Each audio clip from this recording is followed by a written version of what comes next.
പുതിയ നിയമ പുസ്തകത്തിലെ വേദപുസ്തകത്തിൻ്റെ താക്കോൽ വാക്യമെന്നറിയപ്പെടുന്ന കൊച്ചു കുഞ്ഞുങ്ങൾക്ക് വരെ കാണാതറിയാവുന്ന വാക്യം ചിന്തയ്ക്ക് ആധാരമായി വായിക്കുകയാണ്. വിശുദ്ധ യോഹന്നാന്റെ സുവിശേഷം 3-ാം അധ്യായം 16-ാമത്തെ വാക്യം. തന്റെ ഏകജാതനായ പുത്രനിൽ വിശ്വസിക്കുന്ന ഏവനും നശിച്ചു പോകാതെ നിത്യജീവൻ പ്രാപിക്കേണ്ടതിന് ദൈവം അവന് നൽകുവാൻ തക്കവണ്ണം ലോകത്തെ സ്നേഹിച്ചു. നമുക്കൊരു നിമിഷം ഒരുമിച്ച് ദൈവത്തോടെ പ്രാർത്ഥിക്കാം. എല്ലാ കണ്ണുകളും അടയട്ടെ. തൻ്റെ ഏകജാതനായ പുത്രനെ വിശ്വസിക്കുന്ന ഏവനും നശിച്ചു പോകാതെ നിത്യജീവൻ പ്രാപിക്കേണ്ടതിന് പുത്രനെ നമുക്ക് വേണ്ടി നൽകുവാൻ തക്കവണ്ണം നമ്മെ സ്നേഹിച്ച ദൈവം. പരീശന്മാരുടെ കൂട്ടത്തിൽ യഹൂദന്മാരുടെ ഇടയിലെ ഒരു പ്രത്യേക വിഭാഗമാണ് പരീശന്മാര്. പരീശന്മാരുടെ പ്രത്യേകത, മോശയുടെ ന്യായപ്രമാണ പുസ്തകം, പ്രവാചക പുസ്തകങ്ങൾ, സങ്കീർത്തനങ്ങൾ വളരെ സൂക്ഷ്മമായി പഠിച്ച് അതിനകത്തെ മുഴുവൻ ആചാര അനുഷ്ഠാനങ്ങൾ തലമുടി നാരിന് വ്യത്യാസം വരാതെ കൃത്യമായി പാലിക്കുന്ന ഒരു വിഭാഗമാണ് പരീശന്മാർ. അതുകൊണ്ടാണ് പൗലോസ് പറഞ്ഞത്, ഞാൻ പരീശന്മാരിൽ നിന്ന് ജനിച്ച പരീശനാണ്. യഹൂദനെ സംബന്ധിച്ച് പരീശൻ എന്ന് പറയുന്നത് ഒരു പ്രൗഢിയാണ്. അവന്റെ പ്രത്യേകത ന്യായപ്രമാണം എന്തെല്ലാം അനുശാസിക്കുന്നോ അതെല്ലാം അവൻ കൃത്യമായിട്ട് അനുസരിക്കും. അതുകൊണ്ട് യേശു പറഞ്ഞ നിങ്ങളുടെ ഭക്തി പരീശന്റെ ഭക്തിയെ കവിയുന്നില്ലെങ്കിൽ സ്വർഗരാജ്യ പ്രവേശനം സാധ്യമല്ല. അത്ര ഭക്തിയുള്ളവരാണ്. അവരാഴ്ചയിൽ 3 ദിവസം കൃത്യമായിട്ട് ഉപവസിച്ചിരിക്കും. അതാരും നിർബന്ധിക്കണ്ട, അവർ കൃത്യമായിട്ട് 3 ദിവസം ഉപവസിക്കും. ദിവസം 3 നേരം കൃത്യമായി പ്രാർത്ഥിക്കും. അത് ചന്തസ്ഥലമോ വീടോ പള്ളിയോ ഒന്നും വിഷയമല്ല. എവിടെ ആയിരിക്കുന്നോ ആ ടൈമിന് അവര് നാഴിക കണക്കാക്കി യാമങ്ങൾ അനുസരിച്ച് കൃത്യമായി ദൈവത്തോട് പ്രാർത്ഥിക്കും. 3 നേരം പ്രാർത്ഥിക്കും, 3 ദിവസം ഉപവസിക്കും.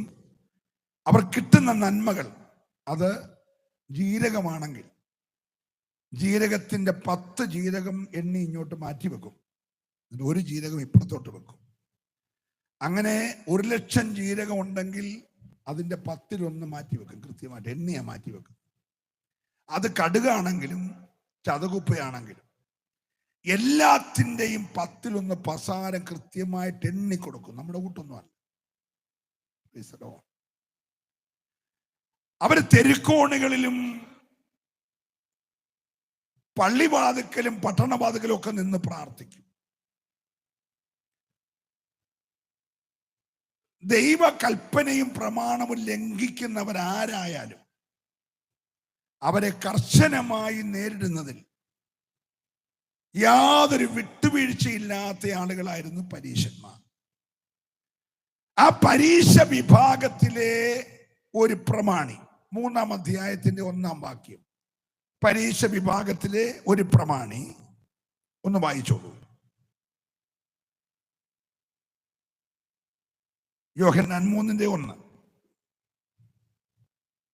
പരീശന്മാരുടെ കൂട്ടത്തിൽ യഹൂദന്മാരുടെ ഒരു പ്രമാണിയായി നിക്കോദെമോസ് എന്ന പേരുള്ള ഒരു മനുഷ്യനുണ്ടായിരുന്നു. അവൻ രാത്രിയിൽ അവന്റെ അടുക്കൽ വന്ന് അവനോട്, റബ്ബി, നീ ദൈവത്തിന്റെ അടുക്കൽ നിന്ന് ഉപദേഷ്ടാവായി വന്നിരിക്കുന്നുവെന്ന് ഞങ്ങൾ അറിയുന്നു. ദൈവം തന്നോടുകൂടെ ഇല്ലെങ്കിൽ നീ ചെയ്യുന്ന ഈ അടയാളങ്ങളെ ചെയ്യുവാൻ ആർക്കും കഴിയുകയില്ല എന്ന് പറഞ്ഞു. ശ്രദ്ധിക്കണം, പരീശന്മാരുടെ കൂട്ടത്തിലെ ഒരു പ്രമാണിയായ മനുഷ്യൻ ആലയത്തിലെ സന്നിധി സംഘത്തിലെ തിരഞ്ഞെടുക്കപ്പെട്ട അംഗം. ഒരാൾ സന്നിധി സംഘത്തിലേക്ക് അന്ന് തിരഞ്ഞെടുക്കപ്പെടണമെങ്കിൽ അവൻ ന്യായപ്രമാണം ഉന്നതമായ ഗമാലിയേൽ പോലുള്ള ആളുകളുടെ പാദപീഠം ഇരുന്ന് പഠിച്ചവനും അതിൽ സ്കോളറായവനും അതിലുപരി സമൂഹത്തിൽ സാക്ഷ്യം പാലിക്കുന്നവനും ജനം അംഗീകരിച്ച് തിരഞ്ഞെടുക്കപ്പെട്ടവന് മാത്രമേ പ്രമാണിയാകാൻ കഴിയത്തു. ആ പ്രമാണി ആരുടെയും മുമ്പിൽ പോയി നമസ്കരിക്കാറില്ല. അവനെ കാണുന്നവർ നമസ്കരിച്ചോണം. എന്നാൽ ഈ മനുഷ്യൻ ഒരു രാത്രിയിൽ തന്നെക്കാട്ടിൽ ഏകദേശം 10 വയസ്സിൽ താഴെ പ്രായക്കുറവുള്ള 40 വയസ്സിന് മുകളിലുണ്ടെങ്കിലേ പ്രമാണിയാകാൻ ഒക്കത്തുള്ളൂ. 40 വയസ്സിന് മുകളിലുണ്ടെങ്കിലേ സന്നിധി സംഘത്തിൽ തിരഞ്ഞെടുക്കപ്പെടാൻ ഒക്കത്തുള്ളൂ. തന്നെക്കാട്ടിൽ ഏകദേശം 10-15 വയസ്സ് എളുപ്പമുള്ള ഒരാശാരിയുടെ മകന്റെ വീട്ടിൽ, ഒരു തച്ചന്റെ മകന്റെ വീട്ടിൽ രാത്രിയിൽ ഈ മനുഷ്യൻ വരികയാണ്. തന്റെ അടുക്ക വന്ന ആളുകളെ ഗുരുകുലം അഭ്യസിക്കുമെങ്കിലും താൻ ആരുടെയും വീട്ടിൽ പോകാറില്ല. പക്ഷെ ഇവിടെ തികച്ചും വ്യത്യസ്തമായി ഈ മനുഷ്യൻ യേശുവിന്റെ അടുക്കൽ വരികയാണ്. യേശുവിനെ കണ്ട മാത്രമല്ല, മനുഷ്യൻ പറയാണ്, യേശുവേ, നീ ദൈവത്തിന്റെ അടുക്കൽ നിന്ന് വന്നിരിക്കുന്നു എന്ന് ഞങ്ങൾ അറിയുന്നു. ഇല്ലെങ്കിൽ ഈ കാര്യങ്ങളൊക്കെ ചെയ്യാൻ, ഏത് കാര്യങ്ങൾ? 5 അപ്പം കൊണ്ട് 5000 പോഷിപ്പിക്കുന്നു, 12 കൊട്ട മിച്ചമെടുക്കുന്നു, 10 കുഷ്ഠരോഗി ഒരുമിച്ച് വരുമ്പോൾ നിങ്ങൾ പോയി പുരോഹിതന്മാർക്ക് നിങ്ങളെ തന്നെ കാണിക്കാൻ പറഞ്ഞ് പോകുന്ന പോക്കിൽ അവർ സൗഖ്യമാകുന്നു. ആലയത്തിൽ വന്ന് കൂനി നിന്ന 18 വർഷം വളഞ്ഞ അമ്മച്ചിയെ ഒറ്റ വാക്കിൽ നേരെ നിർത്തുന്നു. 40 വർഷമായി കൈ വരണ്ടവനോട് കൈ നൂർക്കാൻ പറഞ്ഞപ്പോൾ സൗഖ്യമാകുന്നു. ഇങ്ങനെയുള്ള കാര്യങ്ങൾ ചെയ്യുന്നത് കണ്ട ഈ പള്ളിപ്രമാണിയായ പരീശനായ നിക്കോദീമോസ് യേശുവിനെ വാനോളം പുകഴ്ത്തി. നീ ദൈവത്തിന്റെ അടുക്കൽ നിന്ന് വന്നിരിക്കുന്നു, ഇല്ലെങ്കിൽ ഇങ്ങനെയുള്ള കാര്യങ്ങൾ ചെയ്യാൻ കഴിയത്തില്ലെന്ന് ഞങ്ങൾ അറിയുന്നു. എൻ്റെ വീട്ടിലോട്ട് രാത്രിയില് നമ്മുടെ വർഗീസ് തുടിയൻ പാസ്റ്റർ വന്നിട്ട് എന്നെ അങ്ങ് ഹൈലൈറ്റ് ചെയ്ത്, പാസ്റ്ററുടെ എല്ലാ മെസ്സേജും ഞങ്ങൾ കേൾക്കുന്നുണ്ട്, യൂട്യൂബിൽ കാണുന്നുണ്ട്, ഞാൻ ഫോളോ ചെയ്യുന്നു, എനിക്ക് ഹൃദയത്തിലെ മനുഷ്യനൊക്കെ പറയണേ. ഞാൻ പെട്ടെന്ന് പറയും, സൂസമ്മേ ചായ എടുക്ക, എൻ്റെ ഭാര്യയുടെ പേരാണ്, ചായ എടുക്ക്, അങ്കമാലിയിൽ നിന്ന് വന്നതാണ്, ഒട്ടും താമസിക്കണ്ട, കഴിക്കാൻ കൂടി എടുത്തോന്ന് പറഞ്ഞ് ഞാൻ ആദരിക്കും. ന്യായമായിട്ട് രാത്രി വന്ന് വീട്ടിൽ ഇരുന്ന് 30 വയസ്സുള്ള തച്ചന്റെ മോനെ ഇത്രയും കിളത്തിയപ്പം മറിയോട് പറയേണ്ടിയാണ് പെട്ടെന്ന് ചായ എടുത്തു കൊടുക്കാൻ. പക്ഷെ യേശു പ്രതികരിച്ച രീതി വേറെയാ. ഒന്ന് വായിച്ചു. നിക്കോദീമോസ് അവനോട്, മനുഷ്യൻ വൃദ്ധനായ ശേഷം അതിനു മുമ്പത്തെ വാരി യേശു അവനോട് ആമേൻ ആമേൻ ഞാൻ നിന്നോട് പറയുന്നു, പുതുതായി ജനിച്ചില്ല എങ്കിൽ ദൈവരാജ്യം കാണുവാൻ ആർക്കും കഴിയില്ല എന്ന് ഉത്തരം പറഞ്ഞു. ഒന്ന് ശ്രദ്ധിക്കണേ. രാത്രിയിൽ വീട്ടിൽ വന്ന ഒരു അതിഥിയോട് ഒന്ന് ഇരിക്കാൻ പറയുന്നതിന് മുമ്പേ, അല്പം കുടിക്കാൻ പറയുന്നതിന് മുമ്പേ യേശു പറഞ്ഞത് ആമീൻ ആമീൻ എന്ന് പറഞ്ഞ, ഞാൻ ഈ പറയുന്ന കാര്യത്തിന് ആകാശവും ഭൂമിയും മാറിയാലും മാറ്റമില്ല എന്നതുകൊണ്ടാണ് 2 ആമീൻ പറഞ്ഞത്. നിങ്ങൾ ഒരാമീനേലും പറയണം. പ്രഥമ ദൃഷ്ടിയാ കണ്ട മനുഷ്യനോട് യേശു പറയണം, ആമീൻ ആമീൻ, ഞാൻ നിന്നോട് പറയുന്നു, നീ പുതുതായി ജനിച്ചില്ല എങ്കിൽ ദൈവരാജ്യം കാണത്തില്ല. Price the Lord. യേശുവിന്റെ പ്രത്യേകത, നഥനിയേല് നടന്നു വരുന്ന കണ്ടപ്പോൾ യേശു പറഞ്ഞു, ഇവൻ സാക്ഷാൽ ഇസ്രായേലിയൻ, ഇവനിൽ യാതൊരു കപടവുമില്ല. അവൻ ചോദിച്ചു, എവിടെ വെച്ച് എന്നെ അറിയാം? യേശു പറഞ്ഞു, നീ അങ്ങ് അത്തിയുടെ ചുവട്ടിൽ നിരാശപ്പെട്ടിരിക്കുമ്പോൾ എന്റെ കണ്ണു നിന്നെ കണ്ടായിരുന്നു. സ്തോത്രം പറയണം. കടലിന്റെ ആഴത്തിൽ കിടക്കുന്ന മത്സ്യത്തിന്റെ ചെകളയ്ക്കകത്തിരിക്കുന്ന ചതുർബ്രഹ്മ കണ്ട കർത്താവിന് നിക്കോദീമോസിനെ കണ്ടപ്പോഴേ ഇവൻ ആരാന്നറിയാം. ഇവനാണ് 33.5 വയസ്സിൽ കാൽവറി ക്രൂസിൽ രക്തമൊഴുക്കി പ്രാണനെ വിട്ടുകിടക്കുന്ന എന്റെ ബോഡി 3 ആണികൾ ഊരി നിലത്ത് വീണ അസ്ഥിയൊന്നും ഒടിയാതെ ആ ശരീരം തോളോട് ചേർത്ത് വെച്ച് താഴെ ഇറക്കി ഇവന്റെ പോക്കറ്റിലെ പൈസയ്ക്ക് വാങ്ങിച്ച ഒരു നിർമ്മല ശീലയിൽ ആ ബോഡി വെച്ച് വില കൂടിയ 100 റാത്തൽ സുഗന്ധം സ്വന്തം കാശുകൊണ്ട് മേടിച്ച് ആ ബോഡിയെ പൊതിഞ്ഞ് സ്വന്തം പോക്കറ്റിലെ കാശുകൊണ്ട് റൂമാല് വാങ്ങി മുഖം ചുറ്റി മന്ത്രിയായ യോസഫും ഈ നീക്കോദീമോസും ചേർന്നാണ് എന്റെ ബോഡി കൊണ്ടുപോയി അരിമത്തിയിലെ യോസഫിന്റെ കല്ലറ തോട്ടത്തിലെ പാറയുടെ കല്ലറ അടക്കുന്നതെന്ന് കണ്ടപ്പോഴേ യേശുവിനറിയാം. ഇന്ന് രാത്രി ഇവിടെ ഇരിക്കുന്ന മുഴുവൻ പേരെയും അറിയുന്ന ഒരു യേശു വന്നിട്ടുണ്ട്. നിന്റെ ഇന്നുകളെ അറിയുന്ന യേശു, നിന്റെ ഇന്നലകളെ അറിയുന്ന യേശു, നിന്റെ നാളകളെ അറിയുന്ന ഒരു യേശു ഇവിടെ ഉണ്ടെന്ന് വിശ്വസിക്കുന്നവരുണ്ടെങ്കിൽ അവരെ കരമൊന്നടിച്ച് ദൈവത്തെ ആരാധിക്കണം. ഹല്ലേലൂയ. ആരംഭത്തിങ്കൽ അവസാനം അറിയുന്ന ഒരു യേശു ഇവിടെ വന്നിട്ടുണ്ട്. ഹല്ലേലൂയ. കരമുയർത്തി നല്ലൊരു ഹല്ലേലൂയ. നമുക്കൊക്കെ ഇന്നലത്തെ കുറെ കാര്യം അറിയാം, ഇന്നത്തെ കാര്യം കൂടെ അറിയാം. പക്ഷെ ഇന്ന് രാത്രി 9:30 കഴിഞ്ഞുള്ള കാര്യം നമുക്കാർക്കും അറിയത്തില്ല. പക്ഷെ യേശുവിന് നാളുകളെ അറിയാം. എത്ര പേര് വിശ്വസിക്കുന്നുണ്ട്? നാളെ നീ ആരാകുമെന്നും നിന്റെ കുടുംബം എന്താകുമെന്നും നിന്റെ തലമുറ എന്താകുമെന്നും ഇന്ന് രാത്രി നീ ഏത് വഴി കൂടെ കടന്നു പോന്നെന്നും നീ അനുഭവിക്കുന്ന സാഹചര്യങ്ങൾ ഞങ്ങളെക്കാൾ നന്നായിട്ട് അറിയുന്ന അഗ്നിജാലയ്ക്കൊത്ത കണ്ണുള്ള ഒരു യേശു നമ്മുടെ നടുവിലാവുന്നുണ്ട്. ഭാരത്തോടെ നിരാശയോടെ കണ്ണുനീരോടെ വന്ന നിന്റെ ജീവിതത്തെ അടിമുടി മാറ്റിമുറിക്കാൻ കഴിവുള്ള ഒരു വലിയ ദൈവം ഇവിടെ ഉണ്ട്. വിശ്വസിക്കുന്നവര് മാത്രമേ ഈ രാത്രി ഹല്ലേലൂയ. രാത്രിയിൽ വീട്ടിൽ വന്ന ഈ അപ്രതീക്ഷിത അതിഥിയോട്, ക്ഷണിക്കാതെ വന്ന അതിഥിയോട്, സമൂഹത്തിലെ മാന്യനായ മനുഷ്യനോട്, പള്ളിയിലെ പ്രമാണിയായ മനുഷ്യനോട്, യഹൂദന്മാരുടെ ഇടയിലെ മാന്യൻ, അതിന് തെളിവ് പറയാം. നാട്ടിൽ എന്തെങ്കിലും പ്രശ്നമുണ്ടായിട്ട് പഞ്ചായത്തിനോ ഗ്രാമപഞ്ചായത്തിനോ ബ്ലോക്ക് പഞ്ചായത്തിനോ ജില്ലാ പഞ്ചായത്തിനോ പോലീസുകാർക്കോ പരിഹരിക്കാൻ കഴിയാത്ത വിഷയമുണ്ടെങ്കിൽ നാട്ടുകാർ ലാസ്റ്റ് ചെല്ലുന്ന നീക്കോദീമോസിന്റെ അടുക്കല. നീക്കോദീമോസ് ഒരു മറുപടി പറഞ്ഞാൽ എല്ലാവരും അംഗീകരിക്കും. അങ്ങനെ സമൂഹം അംഗീകരിക്കുന്ന ഒരു മനുഷ്യൻ, ഒരു സ്തോത്രം പറയണം. ഒരു സാധാരണക്കാരനല്ല വന്നേക്കുന്നേ, സമൂഹത്തിൽ പേരും പ്രശസ്തിയുമുള്ള ഒരു മനുഷ്യൻ. ഒരു തച്ചന്റെ വീട്ടിൽ രാത്രി വന്നിരിക്കുക. പക്ഷേ തച്ചൻ പറഞ്ഞ മറുപടി, നീ ആരുമായി കൊള്ളട്ടെ, നീ പ്രമാണിയോ, നീ മന്ത്രിയോ, നീ ധനവാനോ ദരിദ്രനോ, നീ പണ്ഡിതനോ പാമരനോ, നീ കുബേരനോ കുചേലനോ, നീ വിദ്യാസമ്പന്നനോ വിദ്യാഭ്യാസമില്ലാത്തവനോ, നീ വനവാസിയോ നഗരവാസിയോ ആരുമാകട്ടെ, നിന്നോടൊരു കാര്യം എനിക്ക് പറയാനുണ്ട്. നീ ആരായാലും പുതുതായി ജനിച്ചില്ലെങ്കിൽ, വിശ്വസിക്കുന്ന ദൈവത്തെ നീ പുതുതായി ജനിച്ചില്ലെങ്കിൽ ദൈവരാജ്യം കാണത്തില്ല. ഈ രാത്രി ആരുമായി കൊള്ളട്ടെ, ദൈവരാജ്യം കാണണമെങ്കിൽ നീ പുതുതായി ജനിച്ചേ മതിയാകൂ.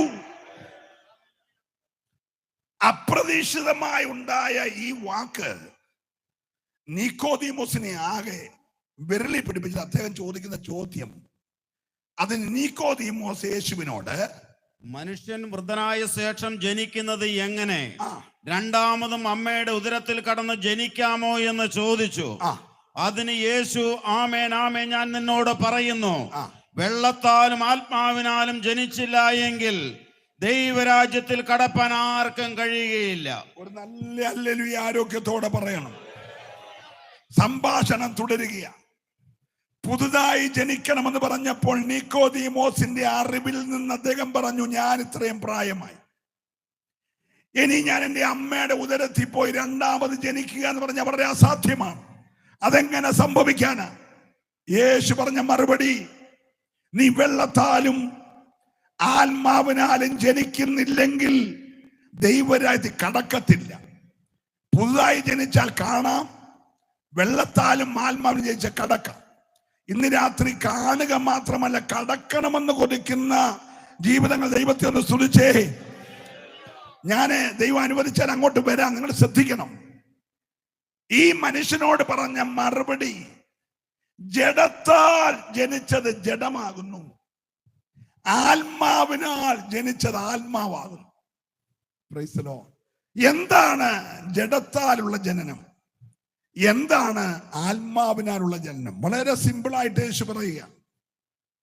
Price the Lord.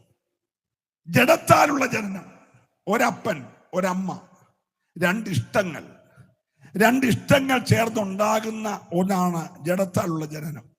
ഒരു മകൻ ഒരു മകൾ. Price the Lord.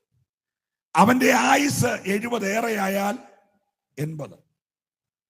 അവൻ ജനിച്ചപ്പോൾ ജനിക്കുന്നതിന് 9 മാസം മുമ്പേ അമ്മയ്ക്ക് അറിയാമായിരുന്നു കുഞ്ഞു ഉദരത്തിൽ ഉരുവായെന്ന്. അത് അപ്പനറിയാമായിരുന്നു, വല്യപ്പനും വല്യമ്മയ്ക്കും അറിയാം, അടുത്തുള്ള ഡോക്ടർക്കും ഹോസ്പിറ്റലിനും അറിയാം. 9 മാസം അറിയാം അകത്ത് കുഞ്ഞുണ്ടെന്ന്. പക്ഷെ അവൻ മരിക്കുമ്പോൾ 9 സെക്കൻഡ് മുമ്പ് പോലും അറിയത്തില്ലെന്നുള്ളതാണ് നമ്മുടെ യാഥാർത്ഥ്യം. സ്തോത്രം പറഞ്ഞില്ല. ജനിക്കുന്നത് 9 മാസം മുമ്പേ അറിയാമെങ്കിലും മരിക്കുന്നത് 9 സെക്കൻഡ് മുമ്പ് പോലും അറിയത്തില്ല. ഹല്ലേലൂയ. ജനിച്ചപ്പോ തൊട്ടത് ആരാന്ന് ജനിച്ച കൊച്ചിന് അറിയത്തില്ല. മരിക്കുമ്പോൾ എടുക്കുന്നത് ആരാന്നും ആർക്കും അറിയത്തില്ല. ജനിച്ചപ്പോ തുണി ചുറ്റിച്ചത് ആരാണ്ടാണെങ്കിൽ മരിക്കുമ്പോഴും തുണി പുതപ്പിക്കുന്നത് ആരാണ്ടൊക്കെയാ. അതുകൊണ്ട് ആരാണ്ട് പുതപ്പിച്ച് എങ്ങാണ്ട് കൊണ്ടുപോയി ഇവിടെ എന്തെല്ലാം വെട്ടിക്കൂട്ടി തട്ടിപ്പിടിച്ച് അല്ലെ ഉണ്ടാക്കിയാലും നിനക്കും എനിക്ക് കിട്ടാൻ പോകുന്ന വെറും 6 അടി മണ്ണ്. 6 അടി മണ്ണിന് വേണ്ടിയുള്ള മത്സരം നടക്കുമ്പോൾ ഇവിടുത്തെ താൽക്കാലിക ജഡത്താൽ ജനിച്ച ജീവൻ തീരുമ്പോൾ ആത്മാവിൽ ജനിച്ച ജീവൻ തീരത്തില്ല. വിശ്വസിക്കുന്നവർ മാത്രം ദൈവത്തെ സ്തുതിക്കട്ടെ. ഈ കൺവെൻഷൻ വെച്ചതിന്റെ ലക്ഷ്യം ആത്മാവിന്റെ ജനനം നടക്കണം. ഞാൻ ദൈവത്തെ സ്തുതിക്കുകയാണ്. അതിന് ഏറ്റവും നല്ല തെളിവാണ് ക്രൂശിൽ കിടന്ന കള്ളൻ. ക്രൂശിൽ 2 ദുഷ്പ്രവർത്തിക്കാരെ ഒന്നിച്ചു ക്രൂശിച്ചു എന്ന് നമ്മൾ കാണുന്നു. അന്ന് റോമൻ ഗവൺമെന്റിന്റെ നിയമം അനുസരിച്ച് ഒരാളെ ഏറ്റവും മാരകമായ കുറ്റത്തിന് ശിക്ഷിച്ചാൽ അവനെ കൊല്ലുന്ന രീതിയാണ് മരത്തിൽ തൂക്കിക്കൊല്ലുക.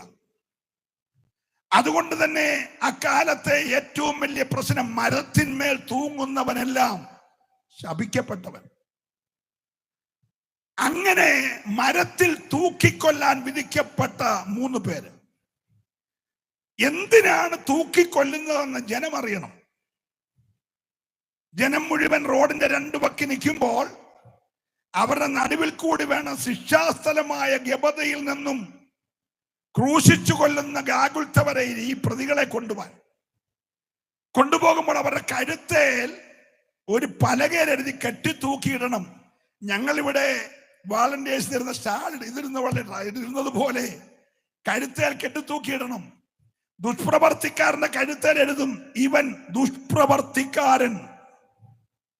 അടുത്ത ദുഷ്പ്രവർത്തിക്കാരന്റെ കഴുത്തേൽ ഇതുപോലെ കെട്ടിത്തൂക്കും ഇവൻ ദുഷ്പ്രവർത്തിക്കാരൻ. പക്ഷെ യേശുവിന്റെ കഴുത്തേൽ കുറ്റസംഗതി എഴുതി ഇവൻ യഹൂദന്മാരുടെ രാജാവ്. Price the Lord. ഈ കഴുത്തെ തൂക്കിക്കൊണ്ട് പോകുന്ന കുറ്റസംഗതി എന്തോ അത് ക്രൂശിന്റെ മുകളിൽ തറയ്ക്കണം. വഴിയെ പോന്നവർ മുഴുവൻ വായിക്കണം എന്തിന്റെ പേരിലാണ് ഇവനെ ക്രൂശിച്ചത്. 3 പേരുടെ മുകളിൽ ഒരുപോലെ ആ കഴുത്തെ കിടന്നത് തൂക്കി തറച്ചു വെച്ചു. ഈ സൈഡിൽ എഴുതി ഇവൻ ദുഷ്പ്രവർത്തിക്കാരൻ, ആ സൈഡിൽ എഴുതി അവൻ ദുഷ്പ്രവർത്തിക്കാരൻ. പക്ഷെ നടുക്ക് കിടക്കുന്ന യേശുവിന്റെ ക്രൂശിന്റെ മുകളിൽ എഴുതി ഇവൻ, ബാക്കി നിങ്ങൾ പറഞ്ഞേ, യഹൂദന്മാരുടെ രാജാവ്. Price the Lord. വിശുദ്ധ മത്തായി സുവിശേഷകൻ ചോദ്യത്തോടെ പുസ്തകം തുടങ്ങുന്നേ. എന്താ ചോദ്യം? യഹൂദന്മാരുടെ രാജാവായി പിറന്നവൻ എവിടെ? ചോദ്യം ചോദിച്ച എഴുത്തുകാരൻ ഉത്തരം എഴുതാതെ പുസ്തകം അവസാനിപ്പിച്ചാൽ പുസ്തകത്തിന് അർത്ഥമില്ലല്ലോ. ചോദ്യം ചോദിച്ചു തുടങ്ങിയ മത്തായി ഉത്തരം പറഞ്ഞ് പുസ്തകം അവസാനിപ്പിച്ചു. ക്രൂശിന്റെ മുകളിൽ ഇവൻ യഹൂദന്മാരുടെ രാജാവ്. ഒരു സ്തോത്രം പറയണം. ഒരു സൈഡിൽ കിടന്ന ദുഷ്പ്രവർത്തിക്കാരൻ യേശുവിനെ ദൂഷിച്ച് നീ ദൈവപുത്രനെങ്കിൽ നിന്നെ അങ്ങ് രക്ഷിക്ക്, എന്നിട്ട് ഞങ്ങളെ കൂടെ രക്ഷിക്ക് എന്നൊക്കെ പറഞ്ഞ് ദൂഷിക്കുമ്പോൾ ഒരു ദുഷ്പ്രവർത്തിക്കാരൻ വലത്തോ ഇടത്തോ ഒന്നും എന്നോട് ചോദിക്കില്ല. പുസ്തകത്തിൽ ഇല്ലാത്തതുകൊണ്ട് എനിക്കും അറിയത്തില്ല. ഒരല്ലേ പറയണം. നമ്മൾ അവനെ വലത്തുമാക്കണ്ട, ഇടത്തുമാക്കണ്ട. ഒരു ദുഷ്പ്രവർത്തിക്കാരൻ, പ്രൈസ് ദി ലോർഡ്, അവൻ ഇവനെ ശാസിച്ചു. എടാ,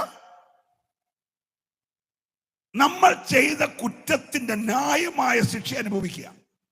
ഒരു കുറ്റവാളി ലഭിച്ച ശിക്ഷ ന്യായമായിട്ടുണ്ടെന്ന് പറയുന്നത് ഇവനാ പറയുന്നത്. ഒരല്ലേ പറയണം, ന്യായമായ ശിക്ഷ അനുഭവിക്കും. എന്നിട്ട് യേശുവിനെ ചൂണ്ടി ഈ കുറ്റവാളി അവനോട് പറയാണ്, ഇവനോ അരുതാത്തത് ഒന്നും ചെയ്തില്ല, നമ്മൾ ചെയ്തു കൂട്ടിയെന്നെ അനുഭവിക്കുന്നേ, ഇവൻ ഒന്നും ചെയ്തില്ല. എന്തൊരു വെളിപ്പാട് അവന്റെ! നിർത്തിയില്ല, അവൻ പറയുകയാണ്, എന്നിട്ടും നിനക്ക് ദൈവഭയമില്ലേടാ. എല്ലാരും എന്റെ കൂടെ ഉണ്ടോ? ക്രൂശി കിടക്കുന്നവൻ കൺവെൻഷൻ പ്രസംഗം കേട്ടില്ല, ലോകപ്രശസ്ത സുവിശേഷകന്മാരെ കൊണ്ട് സ്റ്റേജിളക്കി പ്രസംഗിപ്പിച്ചില്ല. അവൻ ഇന്നലെ വരെ മോഷണമായിരുന്നു, ഇന്നലെ വരെ പിടിച്ചു പറയായിരുന്നു, ഇന്നലെ വരെ വ്യഭിചാരമായിരുന്നു, ഇന്നലെ വരെ രകലിക്കച്ചവടമായിരുന്നു. അവൻ സുവിശേഷം കേട്ടിട്ടില്ല. പക്ഷെങ്കിൽ യേശുവിനെ നോക്കിയപ്പോൾ അവനൊരു കാര്യം മനസ്സിലായി, ഞാനോ ദുഷ്പ്രവർത്തിക്കാരൻ, ഞാൻ അരുതാത്തത് ചെയ്തവൻ, ഞാൻ ആ കൊടിയ പാപി. എന്നാൽ ഇവൻ അരുതാത്തൊന്നും ചെയ്തിട്ടില്ല. ഇന്ന് രാത്രി ഇവിടെ ഉയർത്താൻ ഒരു നാമമുണ്ടെങ്കിൽ അത് യേശുവിന്റെ നാമം. വിശ്വസിക്കുന്നവർ മാത്രം കരമൊന്നടിച്ച് ഹല്ലേലൂയ. ശുഡബൽ കനാദര റൗഷസന്ദന. ഹല്ലേലൂയ. ശ്രദ്ധിച്ചേ പ്രിയരെ, അവൻ ഇവനോട് ചോദിക്കുകയാണ്, എടാ ഇത്രയൊക്കെ ആയില്ലടാ, ക്രൂശേ വരെ കയറിയില്ലടാ, എന്നിട്ട് നിനക്ക് ദൈവഭയമില്ലേ? അടുത്തത് ഇവനൊരു കാര്യം മനസ്സിലായി, റോമൻ ഗവൺമെന്റിന്റെ വിധിക്ക് എന്റെ ഈ 70, 80, 50 കിലോ ഉള്ള ഈ മണ്ണാകുന്ന ദേഹത്തെ കൊല്ലാനേ കഴിയത്തുള്ളൂ. Praise the lord. പക്ഷെ ദേഹത്തെ കൊന്നാലും ചാകാത്ത ഒരു ആത്മാവിന്റെ അകത്തുണ്ട്. എന്റെ അടുക്ക കിടക്കുന്നവൻ ദേഹത്തെയും ദേഹിയെയും കൊന്ന് നരകത്തിൽ തള്ളാൻ കഴിവുള്ളവനാന്ന് ഇവന് മനസ്സിലായി. ഇന്ന് രാത്രി ദൈവത്തെ സ്തുതിക്കണം. ഹല്ലേലൂയ. യേശു ആരെന്നുള്ള ഒരു വലിയ വെളിപ്പാട് അവൻ പ്രാപിക്കുകയാണ്. ഹല്ലേലൂയ. അതുകൊണ്ട് യേശു പറഞ്ഞ ദേഹത്തെ കൊല്ലുന്നവനെ പേടിക്കണ്ട. എല്ലാരും പറഞ്ഞേ, ദേഹത്തെ കൊല്ലുന്നവനെ, കാൻസറിനെ പേടിക്കണ്ട, ട്യൂമറിനെ പേടിക്കണ്ട, കോവിഡിനെ പേടിക്കണ്ട, കിഡ്നി ട്രബിളിനെ പേടിക്കണ്ട, ഹാർട്ട് അറ്റാക്കിനെ പേടിക്കണ്ട. അതെല്ലാം ദേഹത്തെ കൊല്ലുന്ന ഒന്നിനെ നീ പേടിക്കണ്ട. ഒരു സ്വത്രം പറഞ്ഞേ ഹല്ലേലൂയ. ഇന്ന് രാത്രി പേടിക്കേണ്ടത് ആരെയെന്നറിയാമോ? ദേഹത്തെയും ദേഹിയെയും കൊന്ന് നരകത്തിൽ തള്ളാൻ കഴിവുള്ള ഒരുത്തനുണ്ട്. അവൻ ഈ രാത്രി ഉലാവിക്കൊണ്ടിരിക്കുകയാ. അവനെയാണ് നീ ഭയപ്പെടേണ്ടത്. നിനക്കിപ്പോഴും ദൈവത്തെ ഭയമില്ലയോ? Price the Lord. എന്നിട്ട് അവൻ ഈ കിടക്കുന്ന യേശുവിന്റെ മുകളിലത്തെ എഴുത്തവൻ വായിച്ചു, ശ്രദ്ധിച്ചു വായിച്ചു. എന്നിട്ട് യേശുവിനെ ശ്രദ്ധിച്ചു നോക്കി. ഒരല്ലേലൂയ പറയണം. ഉലകത്തിൽ ശ്രദ്ധിച്ചു നോക്കാൻ കൊള്ളാവുന്ന ഒരാളുണ്ടെങ്കിൽ അത് ഞങ്ങൾ പ്രസംഗിക്കുന്ന യേശു മാത്രമാണ്. ഇവൻ ശ്രദ്ധിച്ചു നോക്കിയിട്ട് യേശു പറഞ്ഞു, യേശുവേ നീ രാജാവാകും. നീ രാജാവാകുമ്പോ ഈ ദുഷ്പ്രവർത്തിക്കാരനായ എന്നെ കൂടെ ഒന്ന് ഓർത്തോണം. ഓ പ്രൈസ് ദി ലോർഡ്. അവൻ പറഞ്ഞത് മരിച്ചു പോകുന്ന ആ ദേഹത്തെ കുറിച്ചല്ല. ഇപ്പൊ ഞാൻ ഈ ക്രൂശിൽ കിടന്ന് പിടഞ്ഞു മരിച്ചാലും ആർക്കും കൊല്ലാൻ കഴിയാത്ത എന്റെ ആത്മാവിനെ യേശുവേ ഒന്ന് ഓർത്തോണം.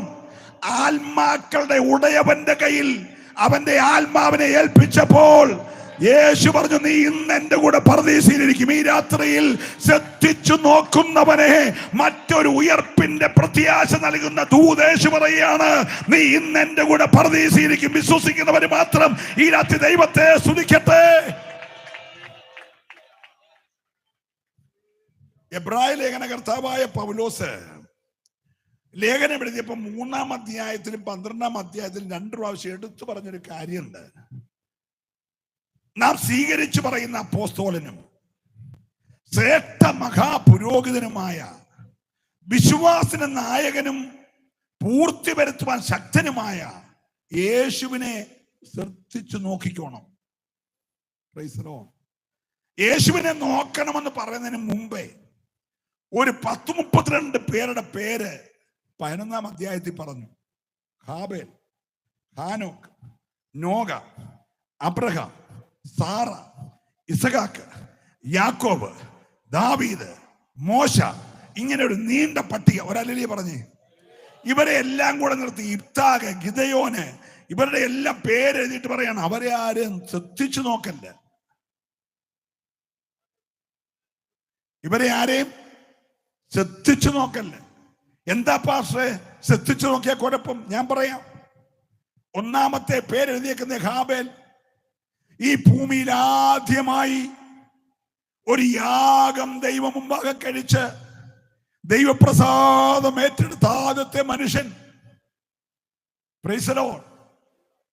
പക്ഷേ ദൈവം പറയുന്നു, കായീനേ, നിന്റെ സഹോദരന്റെ രക്തം എന്നോട് നിലവിളിക്കുന്നു.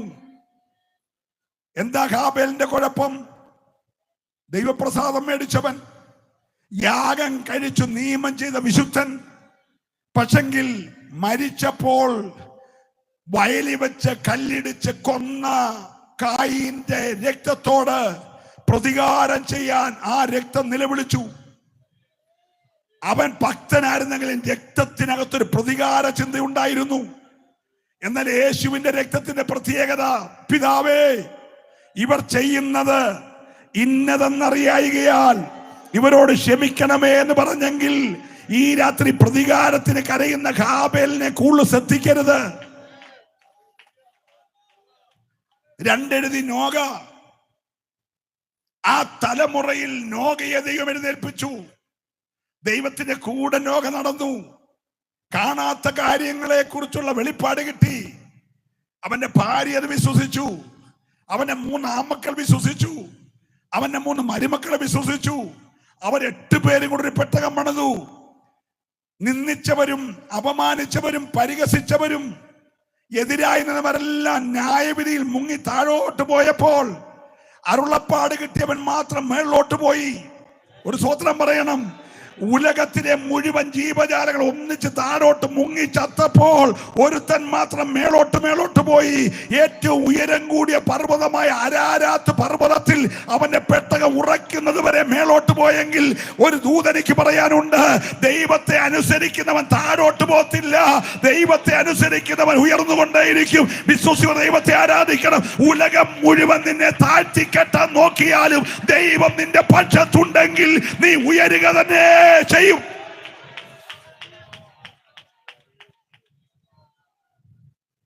പെട്ടകം അരാരാത്തിൽ ഉറച്ചു. ഉണങ്ങിയ നിലം കണ്ടു. വാതിൽ തുറന്ന് വെളിയിലിറങ്ങി മുന്തിരി കൃഷി ചെയ്തു. ഉള്ളവന്റെ എല്ലാം കൂടെ ശവമടിഞ്ഞ മണ്ണല്ലേ, നല്ല വളക്കൂറ്, എല്ലുപൊടി പ്രത്യേകിച്ചിടണ്ട. ശരിക്കു വിളഞ്ഞു. മുന്തിരി ശരിക്കു വിളഞ്ഞു. ഒരല്ലിയ പറയണം. മുന്തിരി ശരിക്ക് വിളഞ്ഞപ്പോ നോഗയപ്പച്ചൻ മുന്തിരി കൊണ്ട് വീഞ്ഞുണ്ടാക്കി അടിച്ച് ഫിറ്റായി. തുണിയില്ലാതെ കിടന്നു. വീട്ടിൽ പോയി വായിച്ചാൽ സ്തോത്രം. ഇത് പിള്ളാര് വന്ന് കണ്ടു. പിള്ളാരെ എല്ലാം കൂടെ പുള്ളി ശപിച്ചു. ന്യായവിധി രക്ഷപ്പെട്ടെങ്കിലും അപ്പച്ചന്റെ കൃപ പോയി. അതുകൊണ്ട് ശ്രദ്ധിച്ചു നോക്കല്ല. സ്തോത്രം പറഞ്ഞില്ല. Price the Lord. ശ്രദ്ധിച്ചു നോക്കാൻ ഒരാളെ ഉള്ളൂ. ഉലകത്തെ നോക്കി വെല്ലുവിളിച്ചു, നിങ്ങളിൽ ആരുണ്ടടാ എന്റെ പാപത്തെ കുറിച്ച് എനിക്ക് ബോധം വരുത്താൻ എന്ന് ഉലകത്തെ വെല്ലുവിളിച്ച് ഒരാളുണ്ടെങ്കിൽ ഞങ്ങൾ പ്രസംഗിക്കുന്ന യേശു അല്ലാതെ മറ്റൊരുത്തരില്ല. അവനെ ശ്രദ്ധിച്ചു നോക്കണം. ഒരല്ലിയ പറഞ്ഞേ, ഇന്ന് രാത്രി ഉലകത്തോട്, അല്ലെ നിങ്ങളിൽ ആർക്കെന്റെ പാപത്തെ കുറിച്ച് എനിക്ക് ബോധം വരുത്താമെന്ന് വെല്ലുവിളിച്ച ഒരു യേശു. Praise the lord. അടുത്തെഴുതിയേക്കുന്നത് അബ്രഹാമാ. അബ്രഹാമിനെ ശ്രദ്ധിച്ചു നോക്കല്ല. 75 വയസ്സുള്ള അപ്പച്ചൻ 65 വയസ്സുള്ള അമ്മച്ചിയുമായിട്ട് അങ്ങ് ബാബേൽ ഇറാഖിൽ വിഗ്രഹങ്ങളുടെ നടുവിരിക്കുമ്പോൾ തമ്പുരാൻ വിളിച്ചിറക്കിയിട്ട് വിഗ്രഹങ്ങളുടെ നടുവിൽ നിന്ന് വിളിച്ചവനെ സ്നേഹിതനാക്കി. സ്വതന്ത്രം പറഞ്ഞില്ല. ഹല്ലേലൂയ. മെസൊപ്പൊട്ടേമിയയിലെ ഊറിൽ തേജോമയനായി വെളിപ്പെട്ട ദൈവം അവനെ സ്നേഹിതനാക്കി. ഒരു ദിവസം സൂര്യൻ ഉദിച്ചപ്പോൾ തമ്പുരാൻ നേരിട്ട് അവന്റെ വീട്ടിൽ ബ്രേക്ക്ഫാസ്റ്റ് കഴിക്കാൻ വന്നു. നിങ്ങൾ സ്വോത്രം പറഞ്ഞില്ല. Price the Lord. ഇത്രയൊക്കെ ചെയ്ത മനുഷ്യൻ ഇപ്പൊ 99 വയസ്സായപ്പോൾ തമ്പുരാൻ പറയാണ്, എടാ മോനെ അബ്രഹാമേ, ഇനിയെങ്കിലും നിഷ്കളങ്കനായിട്ട് നടക്കടാ. ഹലോ, എല്ലാവരും എൻ്റെ കൂടെ ആണോ? 75-ാമത്തെ വയസ്സിൽ വിഗ്രഹങ്ങളുടെ ഇടയിൽ നിന്ന് വിളിച്ചിറക്കി സ്നേഹിതനാക്കി മാറ്റി വെളുപ്പിനെ ബ്രേക്ക്ഫാസ്റ്റ് കഴിക്കാൻ വീട്ടിൽ ചെന്ന് ഉണ്ടാക്കി കൊടുത്ത അടയും തിന്ന് ഇറച്ചിയും തിന്ന് ഇവനെ അനുഗ്രഹിച്ച ദൈവം പറഞ്ഞു, ഇനിയെങ്കിലും നീ നിഷ്കളങ്കനാക്. എന്താ നിഷ്കളങ്കത കുറവ്? ഇടയ്ക്കിടയ്ക്ക് സാറാ പെങ്ങളാന്നും പറയും, അല്ലാത്തപ്പോ ഭാര്യയാന്നും പറയും. ഹലോ, ക്ഷാമം വരുമ്പോ ദൈവത്തോട് ചോദിക്കാതെ മിസ്രൈമിലോട്ട് ഇറങ്ങിപ്പോവും, പിന്നെ തിരിച്ചു കയറി വരും. ഹല്ലേലൂയ. തമ്പുരാൻ പറഞ്ഞു, ശ്രദ്ധിച്ചു നോക്കല്ല്, നോക്കിയാൽ നമ്മളും പോക്കാ. ശ്രദ്ധിച്ചു നോക്കാൻ ഒരാളെ ഉള്ളൂ, അത് യേശുവാണ്. ഒരല്ലേ പറഞ്ഞ് ഇസഹാക്കിനെ ശ്രദ്ധിച്ചു നോക്കല്ലേ. ആണ്ടിൽ അവൻ വരച്ചു 100 മേനി വിളഞ്ഞു, പെരിസ്യരും മൂടി കിണറെല്ലാം കുഴിച്ചു, ഉറവയെല്ലാം കിട്ടി. ദൈവം അവനെ അനുഗ്രഹിച്ച് അവൻ മഹാസമ്പന്നനായി. എല്ലാം ചെയ്തും വയസ്സായപ്പോ കണ്ണിന്റെ കാഴ്ച പോയി. പിള്ളേരെ തപ്പി നോക്കിയാലേ അറിയത്തോ. സ്തോത്രം. ഇപ്പം പിള്ളേരെ മോണാക്ട് കളിച്ചാലും പുള്ളി മക്കളാന്ന് വിചാരിച്ച് അങ്ങ് അനുഗ്രഹിക്കുക. ചാകാൻ നേരത്ത് പിള്ളേർ ചോദിച്ചു, അപ്പച്ച ആഗ്രഹം വല്ലതും ഉണ്ടോ? അത് നമ്മുടെ സഭയിലെ അച്ഛനെ വരുത്തി, പാസ്റ്ററെ വരുത്തി ഒന്ന് പ്രാർത്ഥിപ്പിച്ച് ഒരു കുർബാനയും കൈക്കൊണ്ട് ചാകണമെന്ന് എൻ്റെ ആഗ്രഹം എന്നല്ല പുള്ളി പറഞ്ഞു, എനിക്ക് ചില കാട്ടിറച്ചി എന്ന് വെച്ച് ചാകണം. ചാകാൻ നേരത്ത് തിന്നാനുള്ള ആഗ്രഹം. നിങ്ങൾ മിണ്ടുന്നില്ല. ഈയിടെ ഷുഗർ വന്ന കാല് മുറിച്ചൊരു അപ്പച്ചനെ ആ പിള്ളേരെല്ലാം കൂടെ വന്നിട്ട് ചോദിച്ചു, അപ്പച്ച എന്തെങ്കിലും ആഗ്രഹം ഉണ്ടോ? ഒരു പീസ് അലുവ വേണോ?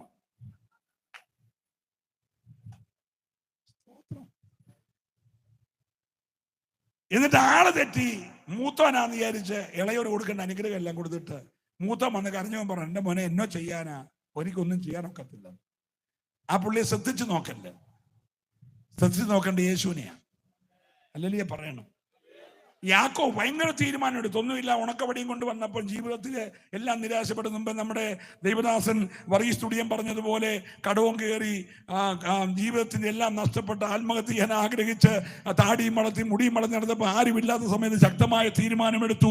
ഞാൻ ഈ എണ്ണ ഒഴിച്ച് നാട്ടി നിർത്തിയ കല്ല് നിൽക്കുന്നിടത്ത് ഞാൻ ക്ഷേമത്തോടെ മടങ്ങി വന്ന കഴിക്കാൻ ആഹാരവും ധരിക്കാൻ വസ്ത്രവും തന്ന് എൻ്റെ അപ്പൻ്റെ വീട്ടിൽ മടക്കി വരുത്താൽ ഇവിടെ ഞാനൊരു പള്ളി പണിത് ഞാൻ ഇവിടെ ആരാധിച്ചോളാമെന്നൊക്കെ പുള്ളി ശക്തമായ തീരുമാനമെടുത്ത് പുള്ളിയെ ദൈവം അങ്ങ് അനുഗ്രഹിച്ചു. 2 ഭാര്യമാര്, 2 ദാസിമാര്, 13 പിള്ളേര്, 2 കൂട്ടം ആട് എല്ലാം കൊടുത്ത് അനുഗ്രഹിച്ചു. പുള്ളിക്ക് ഇപ്പൊ പോണമെന്നില്ല.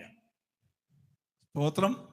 ഉടനെ തമ്പുരാൻ പറഞ്ഞാ, മോനെ യാക്കോബെ, ബേഥേലിൽ പോയി കല്ല് തലയണയായി വെച്ച് അവിടെ കല്ല് നാട്ടി എണ്ണ ഒഴിച്ചെടുത്ത് എന്നെ ആരാധിക്കാൻ പറഞ്ഞു. പുള്ളി പറഞ്ഞു, ഓക്കെ പോയേക്കാം പറഞ്ഞ് ഭാര്യമാരെയും പിള്ളേരെയും വിളിച്ചപ്പോ പറയുകയാണ്, നിങ്ങളുടെ വിഗ്രഹങ്ങളെ നീക്കണം. 1-ാം തലമുറ അബ്രഹാം വിഗ്രഹത്തിൽ നിന്ന് ഇറങ്ങി വന്നവനാ. പക്ഷെ 3-ാം തലമുറക്കാരന് പറയണം, വിഗ്രഹങ്ങളെ നീക്കണം. ഇടയ്ക്ക് കയറി ഈ സാധനം. എല്ലാരും ഉണ്ടല്ലോ ഇവിടെ അല്ലേ?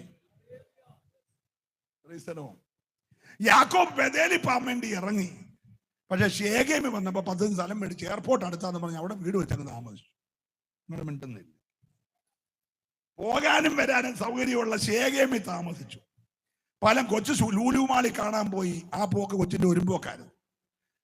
അതറിഞ്ഞ ആംഗ്ലമാർ 2 കൂടെ പോയി അവന്മാരെല്ലാം കൂടെ കൊന്നു. ആംഗ്ലമാർ കൊലക്കേസിൽ പ്രതിയുമായി, പെങ്ങളെ വ്യഭിചാര കേസിൽ പ്രതിയുമായി. അപ്പൻ തലയും കുലിച്ചു. അവനെ ശ്രദ്ധിച്ചു നോക്കല്ല. നിങ്ങൾ മിണ്ടുന്നില്ല. മനസ്സിലാകുന്നുണ്ടോ? ഇവരുടെ എല്ലാം പട്ടിക 11 എഴുതിയിട്ട് പൗലോസ് പറയാണ്, അങ്ങനെ സാക്ഷികളുടെ വലിയ സമൂഹം നമുക്ക് ചുറ്റും ഉണ്ടെങ്കിലും ശ്രദ്ധിച്ചു നോക്കാൻ ആരും കൊള്ളത്തില്ല. കൊള്ളാവുന്ന ഒരുത്തനെ ഉള്ളൂ, വിശ്വാസത്തിന് നായകനായ, പൂർത്തി വരുത്തുവാൻ ശക്തനായ യേശുവിനെ ശ്രദ്ധിച്ചു നോക്ക്.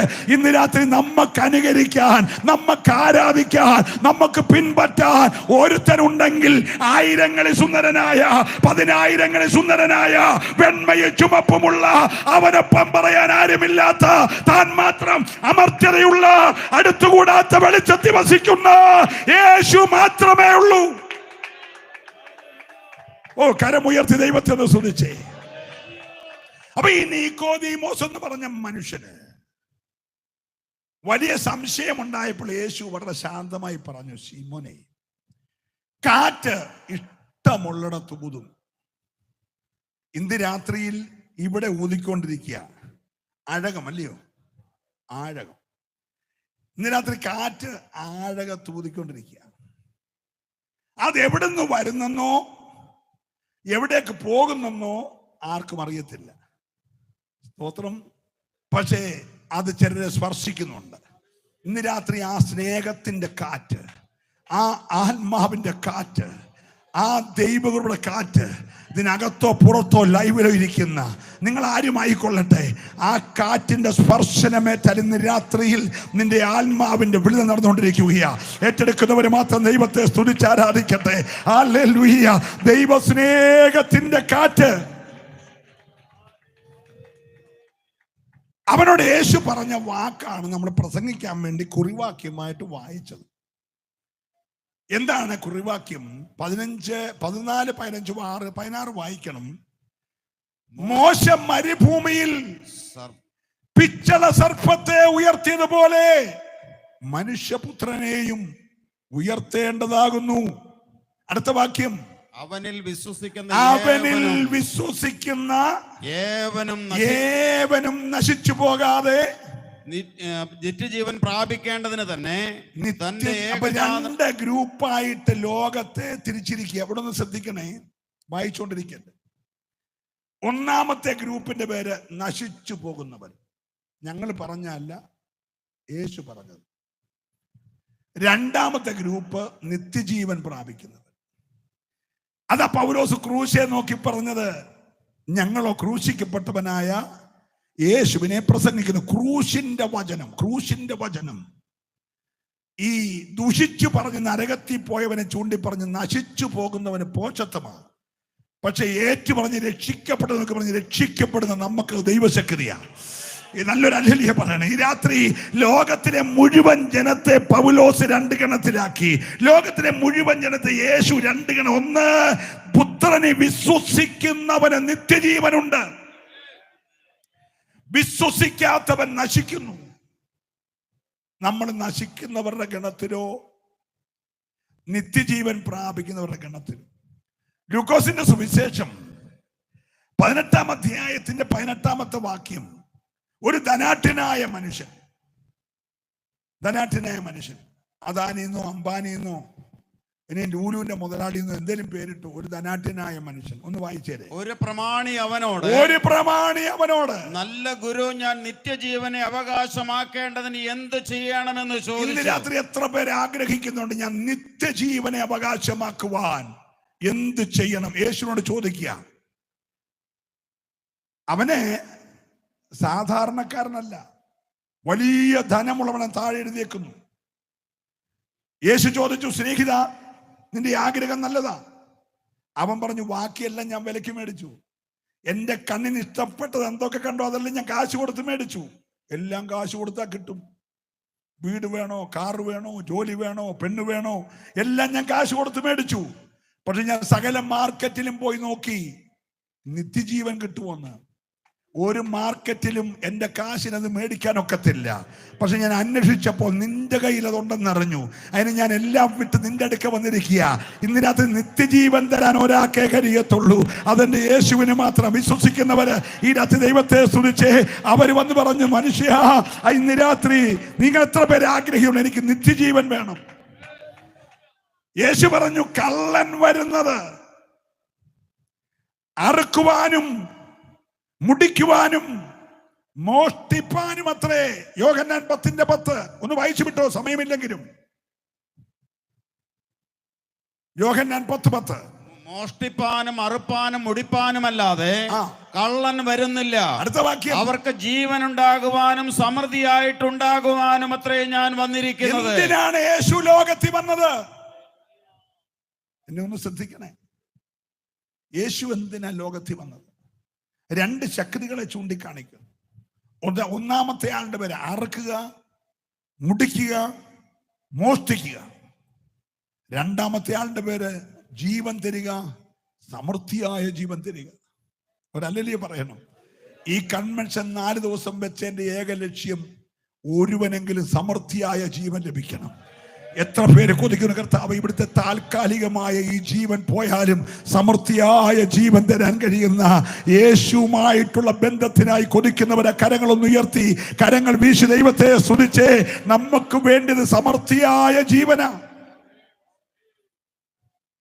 ആരായി കള്ളൻ?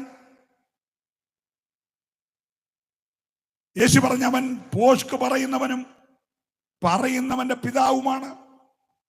അവൻ പോഷ്കിൽ പ്രിയപ്പെടുന്നവനാണ്. അവൻ തുടക്കം മുതൽ പോഷ്ക് പറയുന്നു. എന്താ തുടക്കത്തിലെ പോഷ്ക്? ദൈവത്തെ പോലിരിക്കുന്ന ഒരാദാം, ദൈവത്തെ പോലിരിക്കുന്ന ഒരു ഹൗവ. രണ്ടുപേരെ സൃഷ്ടിച്ചത് ദൈവത്തിന്റെ സ്വരൂപത്തോട് അനുരൂപമായിട്ടാണ്. ഒരല്ലേലിയ പറയണം, തന്റെ സ്വരൂപത്തിലും സാദൃശ്യത്തിലും. അവരോട് വന്ന് പറയുകയാണ്, നിങ്ങൾ ദൈവത്തെ പോലെ ആകണമെങ്കിൽ ഈ ഫ്രൂട്ട്സ് കഴിക്കണം. അവർ ഓൾറെഡി ദൈവത്തെ പോലെ ഇരിക്കുക. ദൈവത്തെ പോലെ ഇരിക്കുന്നവന്റെ അടുക്ക് വന്ന് പറഞ്ഞു, ഈ ഫ്രൂട്ട്സ് കഴിച്ചാൽ ആരെ പോലെ ആകും? ദൈവം പറഞ്ഞു, അത് കഴിച്ചാൽ നീ മരിക്കും. പിശാച് പറഞ്ഞു, ഇത് കഴിച്ചാൽ നീ ജീവിക്കും. പോഷ്ക് പറഞ്ഞ് പോഷ്ക് വിശ്വസിപ്പിച്ച് കഴിപ്പിച്ചു. ഏക മനുഷ്യനാൽ പാപവും പാപത്താൽ മരണവും ഭൂമിയിൽ വരാൻ കാരണം ഈ പോഷ്ക് പറയുന്നവനാ. അവനവരെ മുടിച്ചു. ഏതിനെ നാട്ടിയിറക്കിയത് ഇവന്റെ പോഷ്ക് കേട്ടത് കൊണ്ടാണ്. അവരുടെ തേജസ്സിന്റെ വസ്ത്രം പോയത് പോഷ്ക് കേട്ടത് കൊണ്ടാണ്. അവർ വേദനയോടെ പ്രസവിക്കാൻ തുടങ്ങിയത് പോഷ്ക് കേട്ടത് കൊണ്ടാണ്. അവർ വിയർപ്പോടെ അപ്പം ഭക്ഷിക്കാൻ തുടങ്ങിയത് പോഷ്ക് കേട്ടത് കൊണ്ടാണ്. അവർ പാർക്കുന്നത് മുള്ളും പറക്കാരെയും കിളുത്തത് പോഷ്ക് കേട്ടത് കൊണ്ടാണ്. അവൻ വന്നത് നന്നാക്കാനല്ല. അവൻ നിന്റെ വീട്ടിൽ കയറിയാൽ, നിന്റെ തലമുറയിൽ കയറിയാൽ അവൻ അറക്കും, മുടിക്കും, മോഷ്ടിക്കും. എന്നാൽ അവിടെ യേശു കയറിയാൽ അവൻ എന്തെല്ലാം അപകരിച്ചോ അതെല്ലാം മാറ്റി നിനക്ക് ജീവൻ ഉണ്ടാകും. സമൃദ്ധിയായ ജീവൻ. വിശ്വസിച്ച ദൈവത്തെ സ്തുതിക്കേണ്ട രാത്രിയിൽ സമൃദ്ധിയായ ജീവൻ തരാൻ കഴിയുന്ന ഒരു യേശു ഉണ്ട്.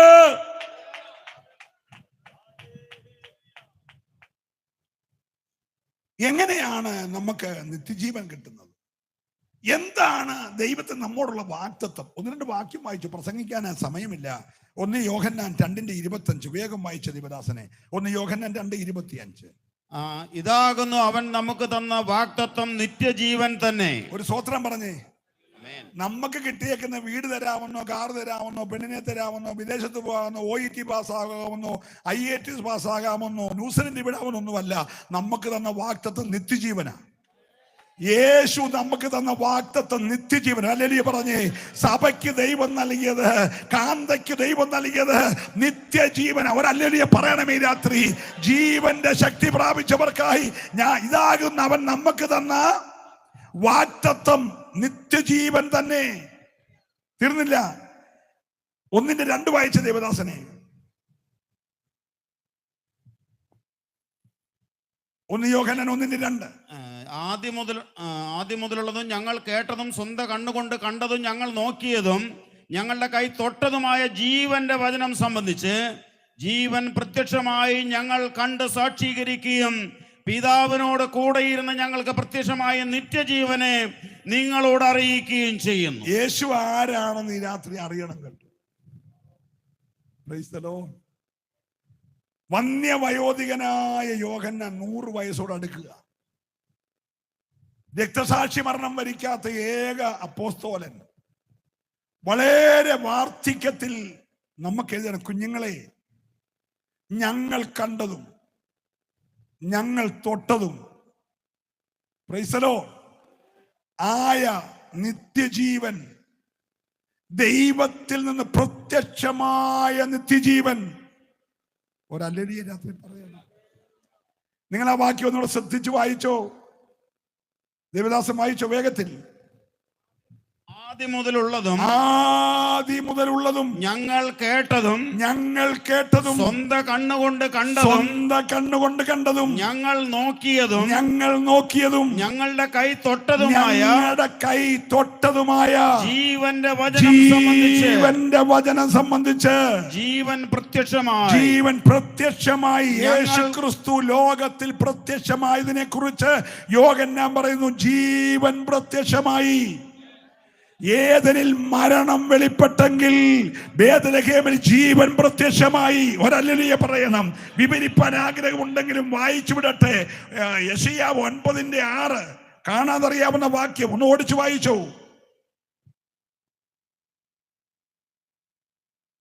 നമുക്കൊരു ശിശു ജനിച്ചിരിക്കുന്നു, നമുക്കൊരു മകൻ നൽകപ്പെട്ടിരിക്കുന്നു, ആധിപത്യം അവന്റെ തോളിലിരിക്കും.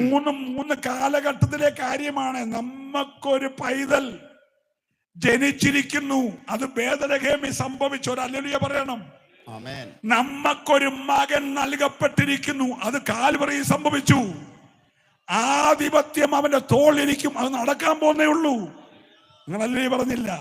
ഒന്നുകൂടെ ഞാൻ പറയുന്നു, നമുക്കൊരു ശിശു ജനിച്ചിരിക്കുന്നു, അത് ബേത്ലഹേമിൽ ജനിച്ചു.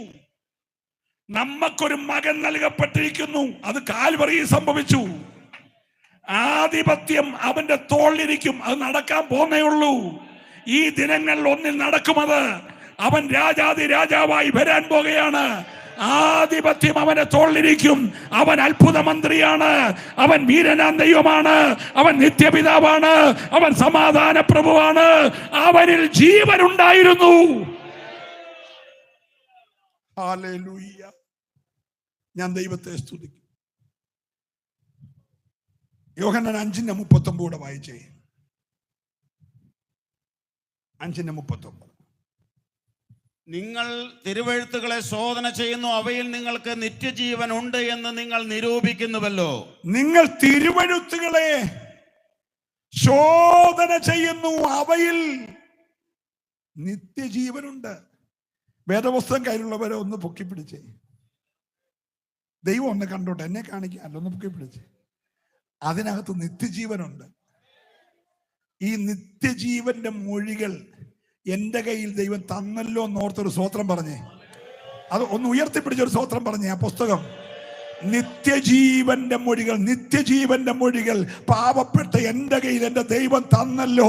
നീ രാവിലെ എഴുന്നേറ്റ് ഒരു വാക്യം വായിച്ചോ, അതിനകത്തൊരു ജീവനുണ്ട്. നീ സമയം കിട്ടുമ്പോൾ തുറന്നൊരു വാക്യം വായിച്ചോ, അതിനകത്ത് ജീവനുണ്ട്. ഇന്ന് രാത്രി വചനം ജീവിപ്പിക്കുന്നതാ. എത്ര പേര് ഏറ്റെടുക്കാൻ തയ്യാറുണ്ട്? ഇവിടെ ഉയർത്തുന്ന വചനം മുഴുവൻ, നീ വായിക്കുന്ന വചനം മുഴുവൻ, അത് ജീവൻ നൽകുന്ന വചനമോ. ഓ, 12-ാം അധ്യായത്തിന്റെ 50 വായിച്ചേ. 12:50. അവന്റെ കൽപ്പന നിത്യജീവൻ എന്ന് ഞാൻ അറിയുന്നു. അവന്റെ കൽപ്പന നിത്യജീവൻ. ഒന്ന് ശ്രദ്ധിക്കണേ. വചനത്തിൽ നിത്യജീവനുണ്ട്. പുത്രനെ നോക്കുന്നവന് നിത്യജീവനുണ്ട്. പുത്രനെ വിശ്വസിക്കുന്നവന് നിത്യജീവനുണ്ട്. അവന്റെ കൽപ്പന പ്രമാണിക്കുന്നവന് നിത്യജീവനുണ്ട്. എന്താ അവന്റെ കൽപ്പന? അത് നമ്മൾ ആദ്യം വായിച്ചു. നീ പുതുതായി ജനിക്കണം. നിങ്ങൾ പുറപ്പെട്ട് പിതാവിന്റെയും പുത്രന്റെയും പരിശുദ്ധാത്മാവിന്റെ നാമത്തിൽ സ്നാനം കഴിപ്പിച്ചും ഞാൻ നിങ്ങളോട് പ്രമാണിപ്പാൻ കൽപ്പിച്ചതൊക്കെ ഉപദേശിച്ചുകൊണ്ട് സകലരെയും എന്റെ ശിഷ്യരാക്കണം. യേശുവിന്റെ കൽപ്പനയാണ്. കൽപ്പന പ്രമാണിച്ചവരൊക്കെ ഒരു സ്തോത്രം പറഞ്ഞു. ഇല്ലാത്തവര് ഈ ദിനങ്ങളിൽ അത് ചെയ്തോണം. ഞാൻ വേഗം പറഞ്ഞ് അവസാനിപ്പിക്കാം. പള്ളിപ്രമാണിയായ മനുഷ്യനെ കണ്ടപ്പോഴേ തൻ്റെ ബോഡി സംസ്കരിക്കുന്ന ആളാന്ന് അറിഞ്ഞിട്ടും ഞാനും ധരിച്ചത് ബോഡി ചുമന്നാ മതി, കുരിശെടുത്താൽ മതി, നിർമ്മലശീല പൊതിഞ്ഞാൽ മതി, ദുർഗതി പാവെന്നൊക്കെ ഞാനും ധരിച്ചേ. അങ്ങനെയാണ് ആദ്യം പോകേണ്ടത് നീക്കോദീമോസ. സ്വതന്ത്രം പറഞ്ഞില്ല. യേശു പറഞ്ഞു, എൻ്റെ ബോഡി ചുമക്കുന്നത് കൊണ്ടോ, അതിൻ്റെ പേരിൽ 10 കുട പിടിച്ചത് കൊണ്ടോ, അതിൻ്റെ ചെലവിൽ വെടിക്കെട്ട് നടത്തിയത് കൊണ്ടോ സ്വർഗത്തിൽ പോത്തില്ല. സ്വർഗത്തിൽ പോകണമെങ്കിൽ നീ ആരാണെങ്കിലും പുതുതായി ജനിക്കണം. ഈ രാത്രി വീണ്ടും ജനിച്ചവരെല്ലാം ദൈവത്തെ സ്തുതിച്ചേ. ഹല്ലേലൂയ. യേശു പറയുന്നു പുതുതായി ജനിക്കണം, പുതുതായി ജനിക്കണം.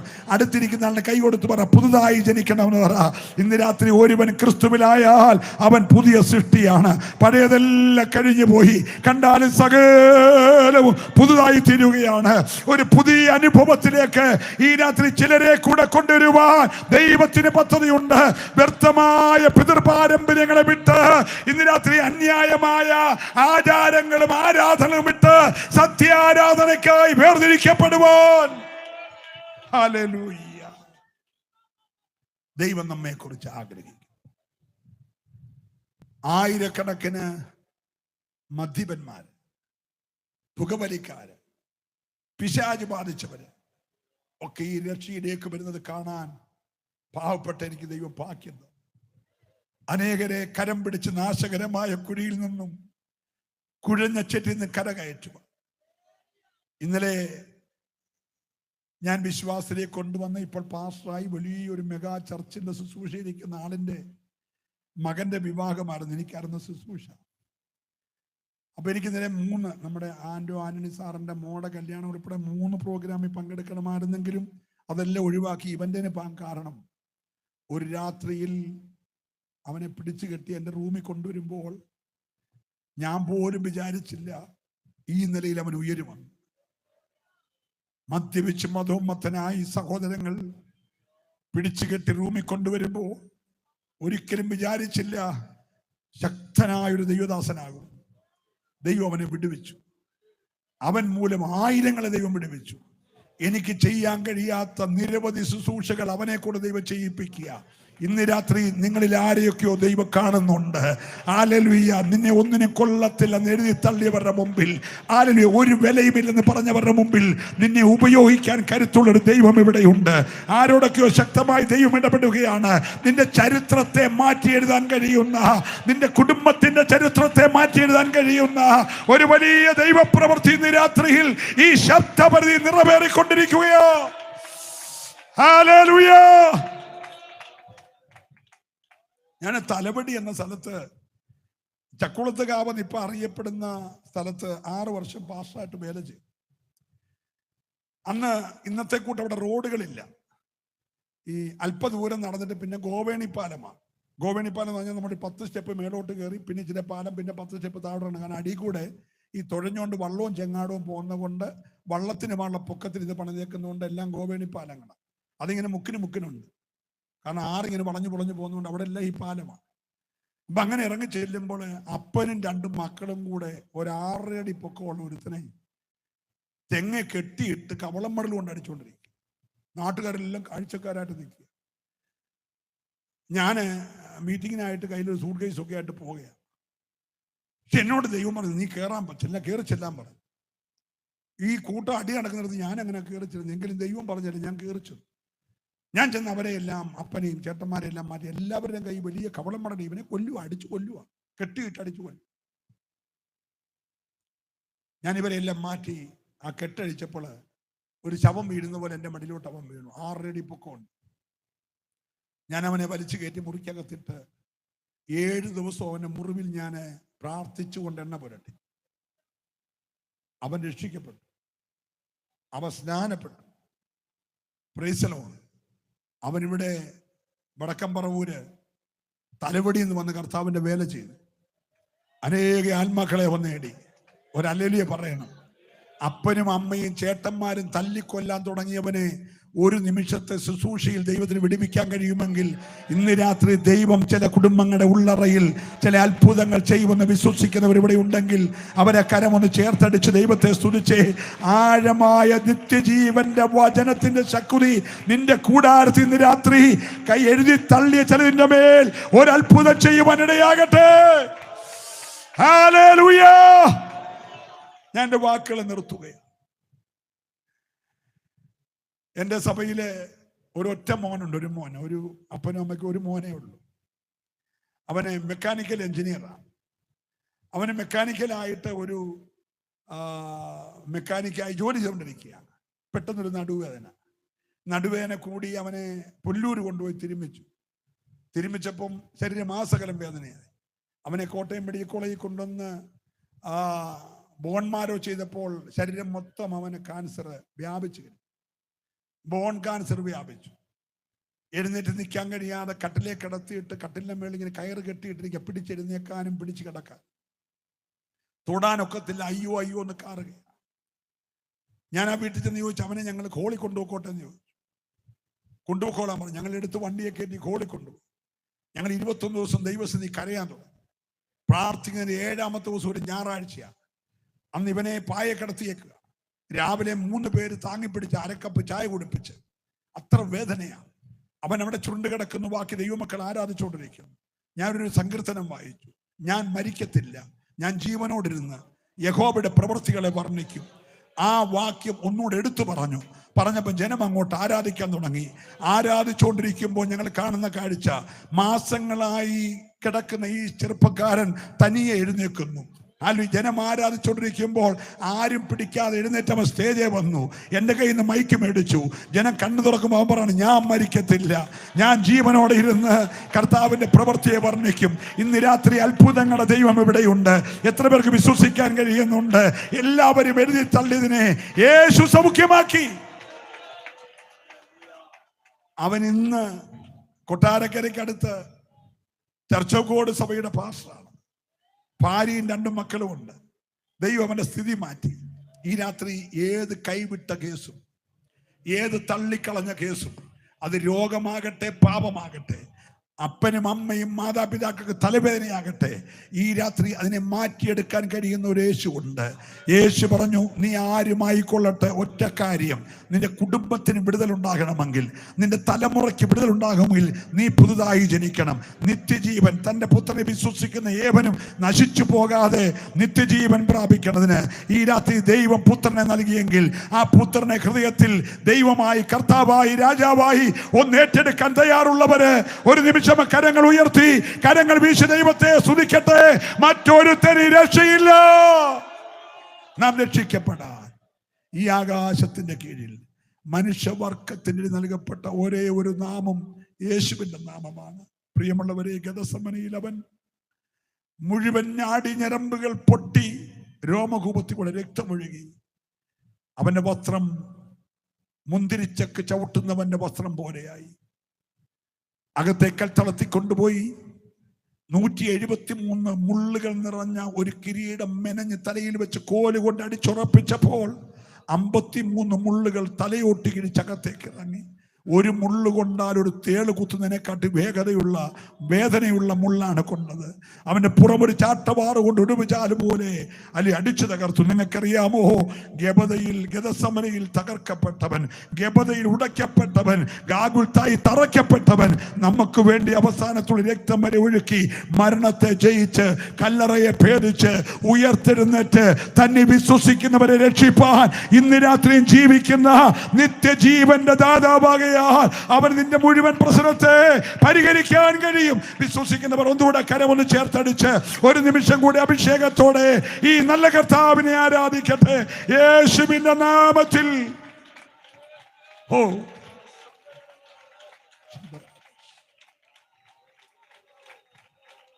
ഞാൻ നിങ്ങൾക്ക് വേണ്ടി ഇന്ന് രാത്രി പ്രാർത്ഥിക്കും. ദൂരത്തോ ചാരത്തോ, ഈ പന്തലിനകത്തോ പുറത്തോ ലൈവിലോ ആരൊക്കെയോ ഇന്ന് രാത്രി നിത്യജീവൻ കൊതിക്കുന്നുണ്ട്. സ്നേഹിത, നിന്റെ ആയുസ് ക്ഷണഭങ്കുരമാണ്. നാമൊക്കെ ഒഴുകിപ്പോകുന്ന, അരിഞ്ഞ പുൽപ്പുറത്ത് ഉണങ്ങിപ്പോകുന്ന പുല്ല് പോലെയുള്ള താൽക്കാലിക ജീവന്റെ ഉടമകൾ. എന്നാൽ ആർക്കും നശിപ്പിക്കാൻ കഴിയാത്ത ഒരു ആത്മാവ് നമ്മുടെ അകത്തുണ്ട്. ആ ആത്മാവ് നഷ്ടപ്പെട്ടു പോയാൽ, ഒരു മനുഷ്യൻ സർവ്വലോകവും നേടിയാലും അവന്റെ ആത്മാവിനെ നഷ്ടമാക്കിയാൽ അവൻ എന്താണ് പ്രയോജനം? ഇന്ന് രാത്രി എൻ്റെ ആത്മാവിനൊരു നിത്യജീവൻ വേണം. ഹല്ലേലൂയ. എനിക്ക് എൻ്റെ യേശുവുമായി എൻ്റെ ശേഷിക്കുന്ന ആയുസ് യേശുവിനോട് ചേർന്നുള്ളൊരു ജീവിതം കൊതിക്കുന്നു. നമുക്കൊരുമിച്ച് പ്രാർത്ഥിക്കാം. അങ്ങനെ ആഗ്രഹിക്കുന്നവര്, അങ്ങനെ കൊതിക്കുന്നവര്, അങ്ങനെ സമർപ്പിക്കുന്നവര് അവന്റെ വചനം പ്രമാണിപ്പാൻ, അവന്റെ കൽപ്പന അനുസരിപ്പാൻ, അവന്റെ മക്കളായി തീരുവാൻ, അവനെ കൈക്കൊണ്ട് അവന്റെ നാമത്തിൽ വിശ്വസിക്കുന്ന ഏവരും ദൈവത്തിന്റെ മക്കളാകുവാൻ അധികാരം കൊടുത്തെങ്കിൽ ഈ രാത്രി അവന്റെ മക്കളായി തീരുവാൻ കൊതിക്കുന്നവരെല്ലാം ഒരു നിമിഷം ദൈവസന്നിധാനം എഴുന്നേൽക്കാം. നിങ്ങൾക്ക് വേണ്ടി ഒരു വാക്ക് ഞാൻ പ്രാർത്ഥിക്കുന്നു. ആരും മൗനമായിരിക്കാതെ ഇന്ന് രാത്രിയിൽ കർത്താവേ, എന്നെ ഇന്ന് രാത്രിയിൽ നിന്റെ ഇഷ്ടത്തിനായി സമർപ്പിക്കുകയാണ്. എല്ലാവർക്കും ദൈവസന്നിധാനം എഴുന്നേൽക്കാം. നിന്റെ ഹിതത്തിനായി സമർപ്പിക്കുകയാണ്. ആ കാൽവറി ചൊരിഞ്ഞ പുണ്യാഹ രക്തം കൊണ്ട് ഇന്ന് രാത്രി എന്നെ മുറ്റുമായിട്ടൊന്ന് കഴുകണമേ, എന്നെ ഒന്നുകൂടെ ശുദ്ധീകരിക്കണമേ. യേശുവിന്റെ രക്തം സകല പാപവും പോക്കി നമ്മെ ശുദ്ധീകരിക്കുന്ന രക്തമാകുകയാണ്. ഇത്ര വലിയ രക്ഷയെ നീ ഗണ്യമാക്കാതെ പോകല്ലേ. ഈ രാത്രിയിൽ ഇത്ര വലിയ രക്ഷ സൗജന്യമായി നമുക്ക് തന്ന യേശുവിന്റെ പൊന്മുഖത്തേക്ക് നമുക്ക് നോക്കാം. നിത്യനിയമത്തിന്റെ രക്തത്താൽ ഞങ്ങളെ വിലയ്ക്ക് വാങ്ങിയ ആടുകളുടെ ബലിയിടയനായ കർത്താവേ, ഈ രാത്രിയിൽ അങ്ങ് തന്ന കൃപയ്ക്കൊത്തവണ്ണം നിത്യജീവന്റെ മൊഴികൾ നിന്റെ ജനത്തിന് കൈമാറുവാൻ കൃപ തന്നല്ലോ. ഈ ജനത്തെ അടിയന്റെ മേൽ അങ്ങ് നൽകിയിരിക്കുന്ന ആത്മാവിന്റെ അധികാരത്തിൽ ഞാൻ അനുഗ്രഹിക്കുകയാണ്. ദൈവരാജ്യത്തിന് ഇവരെല്ലാവർ കാണപ്പെടണം. ഇവരാരും കൈവിടപ്പെട്ടു പോകരുത്. ഇവരിലെ രോഗികൾ ഇപ്പൊ സൗഖ്യമാകണം. രോഗാത്മാവും രോഗബന്ധനങ്ങളും യേശുവിന്റെ നാമത്തിൽ ഈ ശരീരങ്ങൾ വിട്ടുമാറണം. ഇവരുടെ ഭാവിക്കെതിരെ പിശാച് കെട്ടിയ എല്ലാ കെട്ടുകൾ, ആഭിചാരങ്ങൾ, നേർച്ചകൾ, പൂജകൾ, കർമ്മങ്ങൾ, ചൊല്ലുത്തുകൾ എല്ലാം യേശുവിൻ നാമത്തിൽ കരിഞ്ഞു മാറട്ടെ. പിശാച് കൊട്ടിയടച്ച സകല നന്മയുടെ വഴികൾ ഈ ജനത്തിനായി തുറക്കപ്പെടട്ടെ. മണ്ണിട്ട് മൂടപ്പെട്ട സകല ഉറവകൾ ഈ രാത്രി യേശുവിൻ നാമത്തിൽ തുറന്നു വരട്ടെ. ഇവരുടെ കൂടാരങ്ങളിൽ ദൈവിക സമാധാനം വെളിപ്പെടട്ടെ.